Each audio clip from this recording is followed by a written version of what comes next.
Done a couple of tours in Afghanistan. I thought, who am I to stay home when Ukraine is defending all of Europe?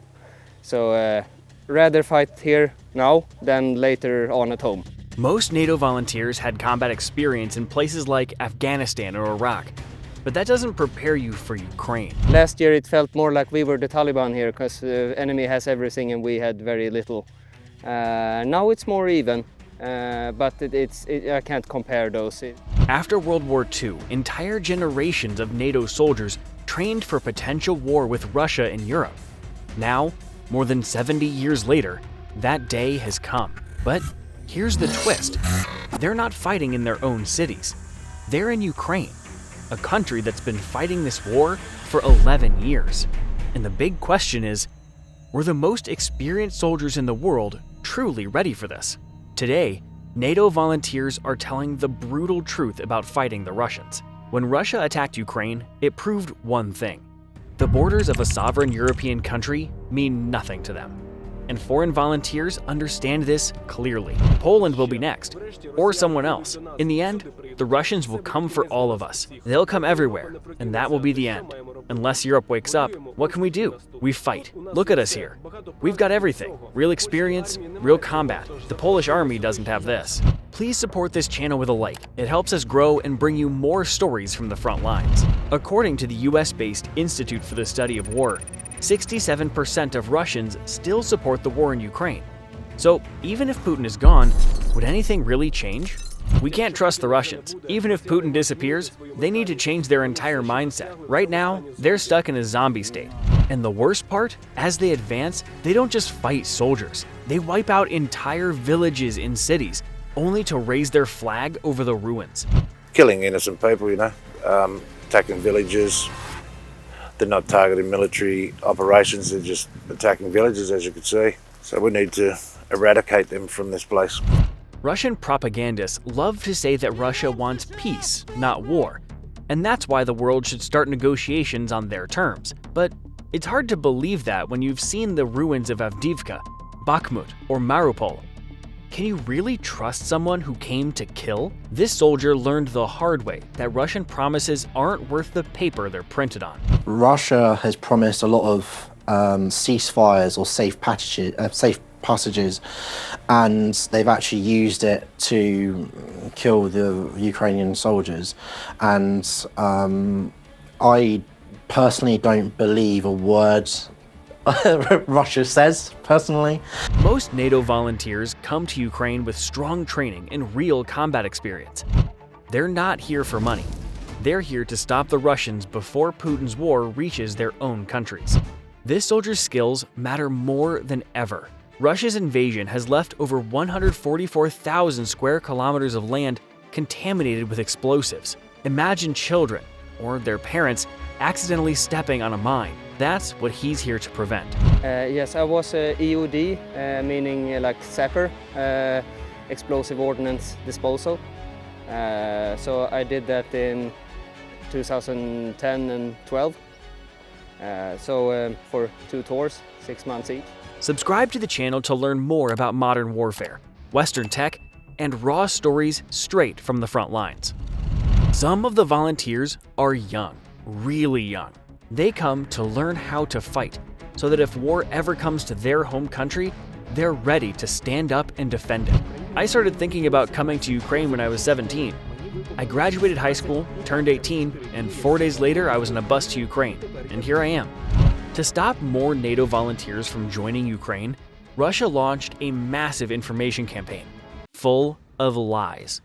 They push fake stories about poor training, corruption, and lack of gear in the Ukrainian army. And sometimes, even the families of volunteers fall for it. My parents believed that once you complete training, they send you to the front with just an AK and 10 bullets. But they've never seen the kind of training we actually go through. Serving in the Ukrainian army isn't just about learning a new profession. It's about gaining real combat experience in modern warfare. Sure, NATO armies have drone operators too, but how many ordinary infantrymen can fly an FPV or recon drone? In Ukraine, every brigade has its own wings in the sky, and there are even full drone regiments. FPV can fly as well. Yeah, I trained on both when I went to the training. My personal preference is the Mavic. Mavic is more accurate. Kamikaze is good, but got to pay for another drone. Another drone operator shares his experience. And in his view, you don't need to be some tech genius to make an impact. All it takes is training, persistence, and a chance to apply it in real combat. And in Ukraine, that chance will definitely come. The drone training's normal. I've been flying drones on the front line for like 4 months, so it's nothing new. We are practicing skid to drop on the new infantrymen that are planning to do assault work. Like, I'm not a big tech guy. As long as it can drop grenades on Russians, I'll work with it, so. This young woman served in the Czech army, but when her president didn't allow her to officially deploy to Ukraine, since she was still in the reserves, she came anyway. And now, she's operating heavy attack drones. Honestly, my job now is pretty safe. Sometimes it gets a little boring, since I used to go out for case-vac missions. But on the other hand, I'm really glad I have this job. I don't want my parents to see me in a hospital, or worse. She started in Ukraine as a medical responder. Now, she's operating night drones and dropping gifts on the Russians. Would she have gained that kind of experience just training on Czech ranges? Didn't think so. We're taking out tanks, IFVs, Russian pickups with like 12 guys packed in one truck. I don't even know how they fit in there. We hit their infantry, armored vehicles, bunkers, you name it. She's now trained to destroy vehicles using cumulative warheads, dropped from drones at night from long range. We've got RPG and heat rounds. That's our go-to loadout. All of them are shaped charges, really effective. And when she needs to target enemy troops or blast apart bunkers, if it's Russian infantry, fragmentation rounds are better. Those spray out nicely through tree lines. But if it's a vehicle or some kind of structure, I go with a heat round.